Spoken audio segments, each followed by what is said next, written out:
After a decade of using Android, I finally bought my very first iPhone. Here it is. Oh dear.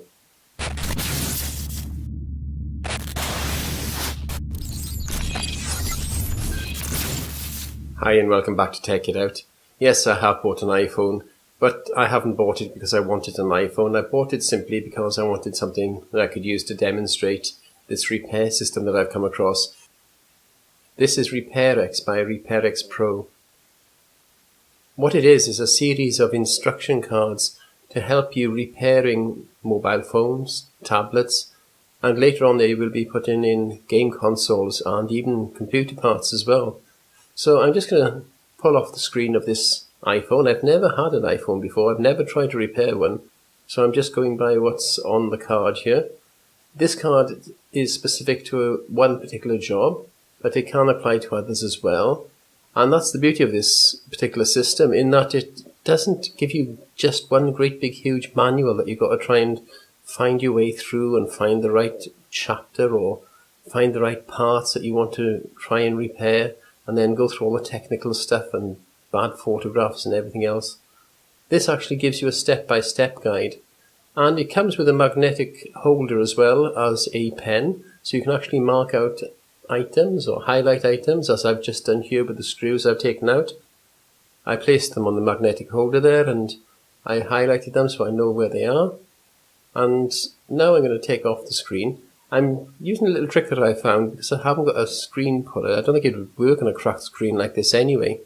But if you can just put in a needle into the screw holes and prise up slowly and gently, you can actually get the screen up enough to get a spludger in. So I'm just going to try this now. Hopefully I'll be able to get... No, didn't quite get it that time. So as I carry on with this, and as I was saying, the system here is actually specific to certain repairs. So you buy the cards separately for each repair you want. So you don't have to buy all the cards at once just to get one particular repair. You can buy the particular repair that you're after, which is very good in my books. You don't need all the extra bits and pieces when you're just trying to do one thing. It can be quite confusing. Now the beauty of this system also is because it comes with a magnetic holder and the pen, of course, as I just mentioned, you can actually place the screws in the particular spots on the instruction card here, so you don't lose them and you know which screw goes in which place when you come to put it back together.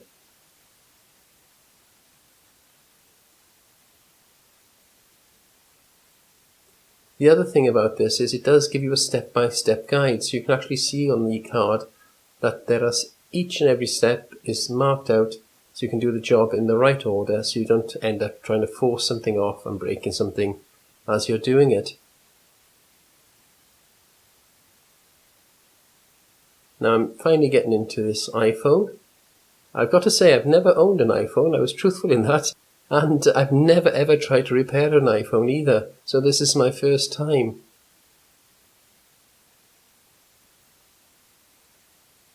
Got inside now. What I'm going to do is take off the screen.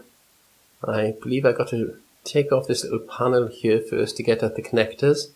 Just take those off, and I'll put these screws, actually quite a few of the screws seem to be missing in this iPhone, but I'll put the screws in the places on the card that are designated for them. The other good thing, of course, is when you're buying this system, as you buy it part by part or piece by piece when you're doing particular repairs, you don't incur the cost that comes with buying a whole system all at once. And it's much, much cheaper to buy the individual cards. It's also good, of course, if you are in business and you're doing repairs, you can buy the cards as per you do the repairs. And if there are any repairs that you don't do, then you don't need to buy the cards for it. Quite simple and good cash flow.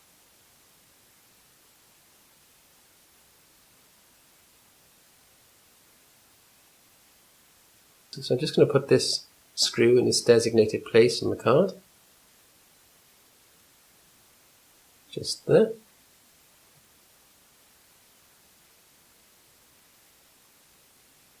Now we can take off the cover plate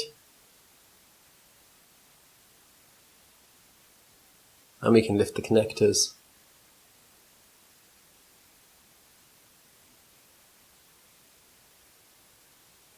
So we've got the edge connector here first, pops up, and then we've got two connectors here which are on one ribbon, so these should come off together.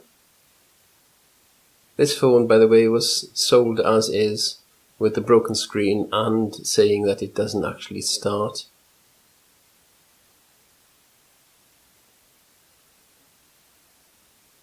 So just get this off. There we go, and off comes the screen. There's the little ribbon cables there for the digitizer, the button, the home button that is, and the screen itself, as well as the microphone and the earpiece, of course.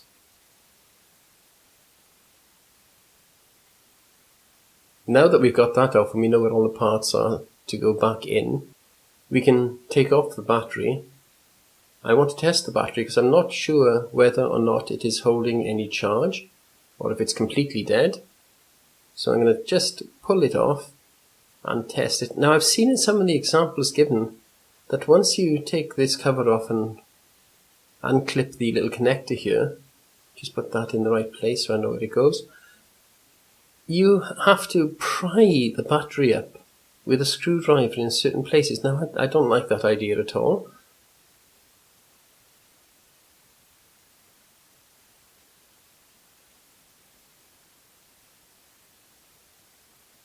With all the news about the various phone fires that are going on, including iPhone fires, after their batteries are damaged, I don't want to risk damaging this particular phone's battery. I have got a video coming out about this soon, which I'm sure many of you will be interested in.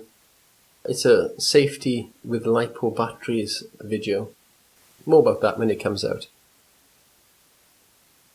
Let's just pull this tab up, which is the proper way of doing it, so you don't damage it. You can see there's a little plastic puller there that is designed for pulling the battery out, unlike sticking bits of metal under edges of it, which can cause all sorts of damage. And then we can have a look to see if there's any water damage in the phone. Can't see anything at all. There's no corrosion. I'm not sure where the dots are that you check to see if there is any water damage. Go on to the battery. Just check the battery now to see if it is holding any charge. And yes, it's fully charged, 3.7 volts. Let's just try the next pin. And we got just about 2 volts there. Let's try again. Yeah, 2 volts. Nothing there, of course. We got to 3.7 volts, which means the battery is in good condition and fully charged. So it's not the battery that's the problem, which means it's the circuitry of the phone or the fact that the screen is so badly damaged that is causing the problem.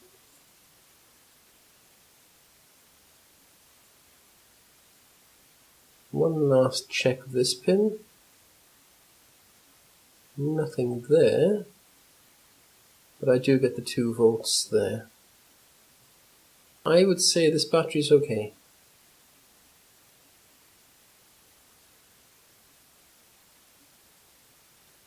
My old digital multimeter here comes from the 1970s, by the way, and it's still going strong now.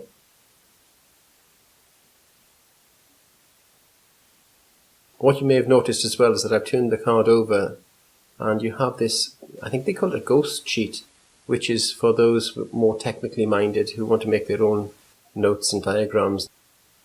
You can just slip it out, turn it over either way. And there are various different cards. So if I just grab another one now,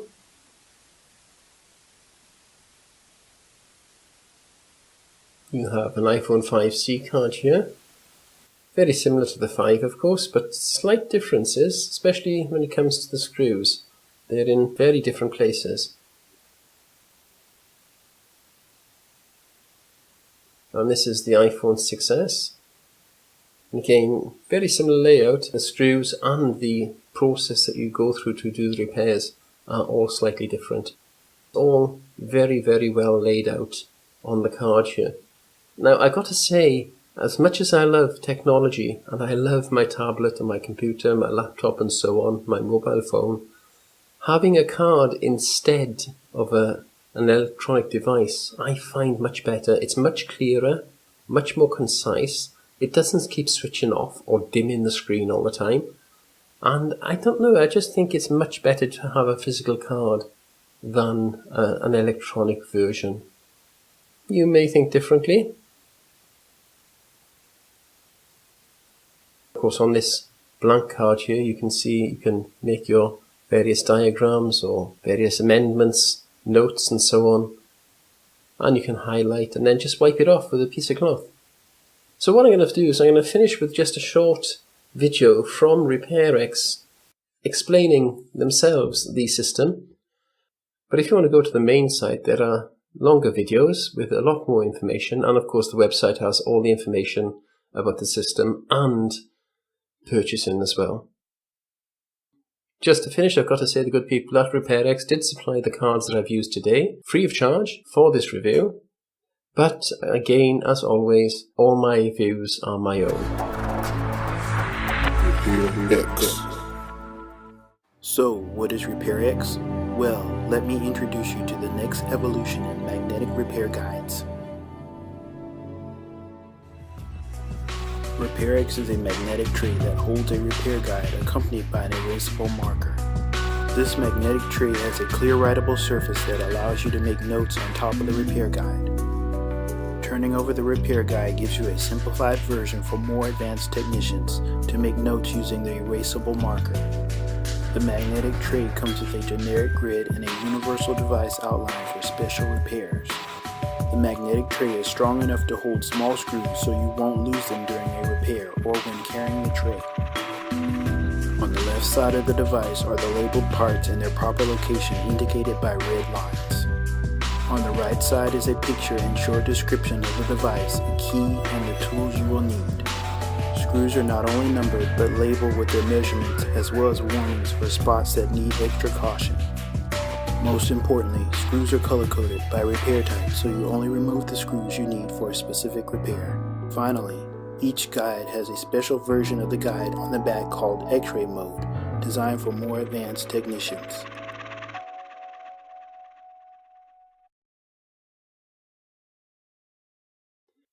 Thank you to RepairXPro for sending me the cards. I love your system and I think it's probably the best on the market. It certainly is very, very easy to follow, and I've had no problem getting into this iPhone for the very first time. And to you all, thank you for watching.